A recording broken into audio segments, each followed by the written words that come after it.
Assalamualaikum warahmatullahi wabarakatuh. Perkenalkan, nama saya Syifana Dasar-Sabila. Di sini saya akan mempresentasikan mengenai stratifikasi psikis manusia dalam Al-Quran atau Al-Aql dan Al-Qalb sebagai dimensi insaniyah psikis manusia. Dimensi al-aql. Secara bahasa, kata akal mempunyai berbagai makna, diantaranya bermakna al-hijr atau al-nuha yang berarti kecerdasan. Sedangkan kata kerja fi'il akala bermakna habasa yang berarti mengikat atau menawan. Seseorang yang menggunakan akalnya disebut dengan akil, yaitu orang yang dapat mengikat dan menawan hawa nafsunya. Berdasarkan pengertian di atas, orang yang menggunakan akalnya pada dasarnya adalah orang yang mampu mengikat hawa nafsunya, sehingga hawa nafsunya tidak dapat menguasai dirinya. Wa minhum may yastami'u ilaik hatta idza kharaju min indaka qalu lillazina utul ilma masya qala anifa ulaika lazina tabawlahu ala qulubihim wa tabu'u ahwa'ahum.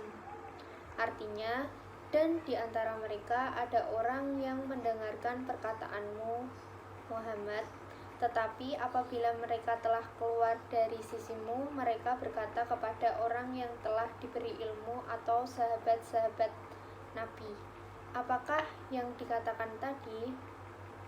Mereka itulah orang-orang yang dikunci hatinya oleh Allah dan mengikuti keinginannya. Menurut Ibrahim Madkur, akal sebagai suatu potensi untuk membedakan yang hak dan batil. Dengan akalnya, manusia dapat mengetahui amanah, pemahaman, pemikiran, dan kewajibannya. Akal juga merupakan kesadaran batin yang berdaya tembus melebihi penglihatan mata.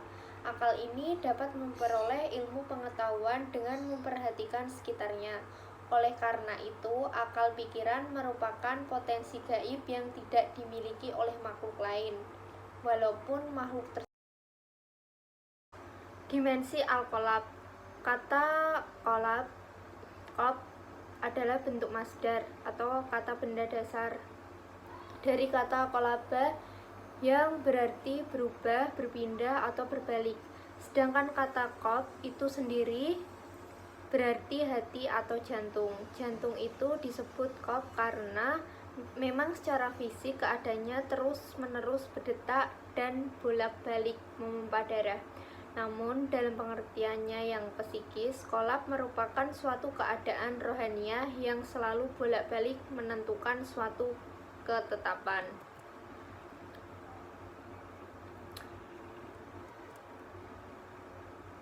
Afalam yashiru fil ardi fatakuna lahum qulubu yaqiluna biha au adanu yasma'una biha fa innaha la tamal abasharu walakin tamal kutubul lati fisyudur. Artinya, maka tidak pernahkah mereka berjalan di bumi sehingga hati atau akal mereka dapat memahami, telinga mereka dapat mendengar? Sebenarnya bukan mata itu yang buta, tetapi yang buta ialah hati yang di dalam dada. Dalam hubungannya dengan kemampuan memahami, maka antara dimensi akal dan dimensi qalb masing-masing memiliki penekanan objek yang berbeda.